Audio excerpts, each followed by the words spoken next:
నమస్కారం. ఆలోచన అమృతానికి స్వాగతం, సుస్వాగతం. హైదరాబాద్ సరూర్ నగర్ స్టేడియం సాక్షిగా ఇవాళ బీఆర్ఎస్ యువత సమస్యల మీద, ముఖ్యంగా నిరుద్యోగ యువత సమస్యల మీద, ఆనాడు కాంగ్రెస్ పార్టీ ఇచ్చిన హామీల మీద ఒక బహిరంగ సభ జరిపారు. దానికి మొదట అనుమతులు రాకపోతే హైకోర్టుకు వెళ్ళి తెచ్చుకున్నారు. రాష్ట్ర ప్రభుత్వం ఇవ్వలేదు. చివరికి కొన్ని షరతుల మీద హైకోర్టు అనుమతించింది. సరిగ్గా ఇది అంతా చూస్తే నాకు 3 ఏళ్ల క్రితం జ్ఞాపకం వస్తుంది. 3 ఏళ్ల క్రితం మే 2023లో కాంగ్రెస్ పార్టీ ప్రియాంక గాంధీ సాక్షిగా, రేవంత్ రెడ్డి సాక్షిగా ఇదే సరూర్ నగర్ స్టేడియంలోనే సభ పెట్టారు. అది కేటీఆర్ గారు గుర్తు చేశారు. ఇవాళ ఆనాడు ఏమన్నారంటే, నిరుద్యోగ యువతకు నెలకు 4,000 రూపాయలు ఇస్తామని, ప్రతి సంవత్సరం 2 లక్షల ఉద్యోగాలు ఇస్తామని, విద్యార్థినులకు స్కూటీలు ఫ్రీగా ఇస్తామని వాగ్దానం చేశారు. అంటే ముఖ్యంగా ఇది యువగలం కనుక యువతకు వాళ్ళు ఇచ్చిన హామీలు అవి ఇప్పటివరకు నెరవేరలేదు. 3 నెరవేరలే మనం కనుక నెరవేరని హామీలు ఇచ్చారు కనుక దీని మీద ఇవాళ ఆనాడు చాలామంది మేధావులు అనుకునేవాళ్ళు, విద్యార్థి నాయకులు అనుకునేవాళ్ళు, ఈ విద్యార్థులకు కోచింగ్ సెంటర్ నడిపే కొందరు పేర్లు చెప్పదలుచుకోలేదు, అందరికీ తెలుసు. మేము వీళ్ళందరూ కూడా కాంగ్రెస్ పార్టీ మద్దతు ఇస్తూ బీఆర్ఎస్ పార్టీని ఓడించే ప్రయత్నంలో వాళ్ళు పూర్తి సక్సెస్ అయ్యారు. ఆశలు నమ్మిండు. ఒక రకంగా క్యా హువా తేరా వాదా అనే పాట కూడా కొన్ని మన ఛానల్ వేస్తున్నాయి. సరిగ్గా ఆ హామీ ఇచ్చి 3 ఏళ్ళు గడిచిపోయింది. అధికారంలోకి వచ్చి 2.5 ఏళ్ళు గడిచిపోయింది. 31 నెలలు పూర్తయింది. ఈ దేశంలో మళ్ళీ యువత కూడా మళ్ళీ అసంతృప్తి పడతారు కదా. 2 లక్షల ఉద్యోగాలు ఎక్కడ పోయినాయి? కేవలం 67,000 ఉద్యోగాలు కొందరు అంటారు, 65 అంటారు, కొందరు 78 అంటారు. మొత్తం మీద 1,00,000 నిండలే ఏదైతే కదా. ఇందులో మేము ఇచ్చిన ఉద్యోగాలు 50,000 పైన ఉంటే నువ్వు ఇచ్చింది 12,000 కదా అని బీఆర్ఎస్ ఎద్దేవా చేస్తుంది కాంగ్రెస్ ప్రభుత్వానికి. 2 లక్షల ఉద్యోగాలు ఇస్తామన్నప్పుడే నేను స్పష్టంగా చెప్పి సాధ్యం కాదు, ఈ బూటక హామీ అవుతుంది, మంచిది కరెక్ట్ కాదని. స్కూటీలు ఇవ్వాలి సాధ్యం కాదు. 4,000 నిరుద్యోగ వృత్తి ఆనాడు కేసీఆర్ అదే మోసం చేశారు. నిరుద్యోగిని ఇవ్వడయా, నేను కూడా నిరుద్యోగిని అని అసెంబ్లీ సాక్షిగా అన్నాడు కదా అని. అదే మళ్ళీ నాగార్జున సాగర్ ఉప ఎన్నిక వచ్చినప్పుడు మనకు నరసింహంగారు చనిపోగానే ఆయన కొడుకు నిలబడ్డాడు బీఆర్ఎస్ నుంచి, నారాయణ సాగర్ నియోజకవర్గం నుంచి జానారెడ్డి నిలబడ్డప్పుడు, అప్పుడు 2018 తర్వాత అప్పుడు మళ్ళీ మేము నిరుద్యోగ గుర్తిస్తాను టీఆర్ఎస్ కూడా మాట తప్పింది కాదంటే. ఇక్కడికి వచ్చేటప్పుడు 3 ఏళ్ల క్రితం ప్రియాంక గాంధీ తను డిక్లేర్ చేయడమే కాకుండా రాహుల్ గాంధీ తెలుగులో ట్వీట్ చేసిండు. అది కూడా కేటీఆర్ చూపించింది. వాళ్ళ రాహుల్ గాంధీ తెలుగు వాళ్ళకి వస్తుందా రాదని చెప్పి తెలుగులో ఎవరాశులు తెలుసు మనకు కనుక అది తెలుగులో స్పష్టంగా ఈ 3 హామీలు ఇచ్చుకుంటూ ఈ మేము నెరవేరుస్తాం, మాకు ఓటు వేయండి అన్నాడు.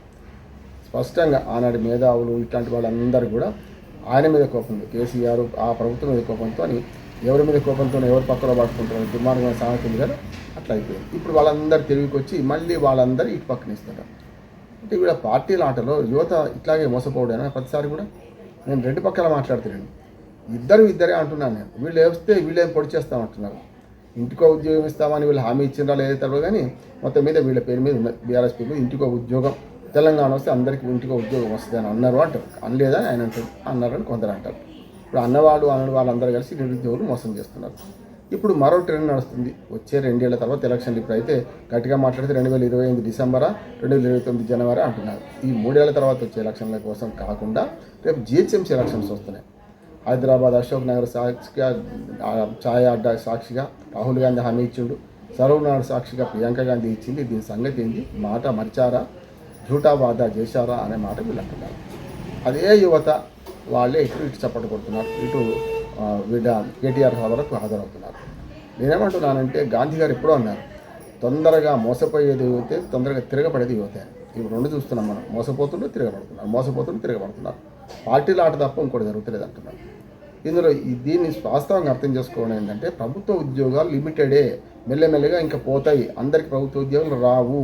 ప్రైవేట్ రంగంలో ఉపాధి కల్పన అవకాశాలు పెంచుకోవడము, స్టార్టప్ కంపెనీల ద్వారా యువత కొత్త మార్గాలు దొక్కడం, వాళ్ళు ఉద్యోగం కోసం, ప్రభుత్వ ఉద్యోగం కోసం చేసి అలసిపోయి ఈ పరీక్షలు రాసి చేసే బదులు వాళ్ళు సొంతంగా 10 మందికి ఉద్యోగాలు ఇచ్చే పరిస్థితి తీసుకోవాలి తప్ప ఇంకోటి మార్గం లేదు. ఆ మార్గాన్ని చూపించకుండా, వాస్తవాలను ప్రజలకు ముఖ్యంగా యువతకు వివరించకుండా వాడు అన్ని పార్టీలు ఇంక్లూడింగ్ బీజేపీతో సహా 2 కోట్ల ఉద్యోగాలు ఉన్నాయి. బీజేపీ అయితే సంవత్సరానికి 2 కోట్లు ఉన్నాయి. 12 ఏళ్ళు అయింది. అంటే 24 కోట్ల మందికి ఉద్యోగాలు ఇస్తారా? సాధ్యమవుతుందా? అందుకని ఇవన్నీ ఎట్లా ఉన్నాయంటే, వీళ్ళ వాదాలు అంటే మనకు వాగ్దానాలు ఏమో ఆ కోటలు దాటుతున్నాయి, మాటలు కోటలు దాటుతున్నాయి, అడుగు బయటకు పడటం లేదు. అందుకని యువతను ప్రభుత్వ ఉద్యోగాల పేరు మీద మోసం చేయకండి అన్ని పార్టీలు విజ్ఞప్తి చేస్తున్నారు.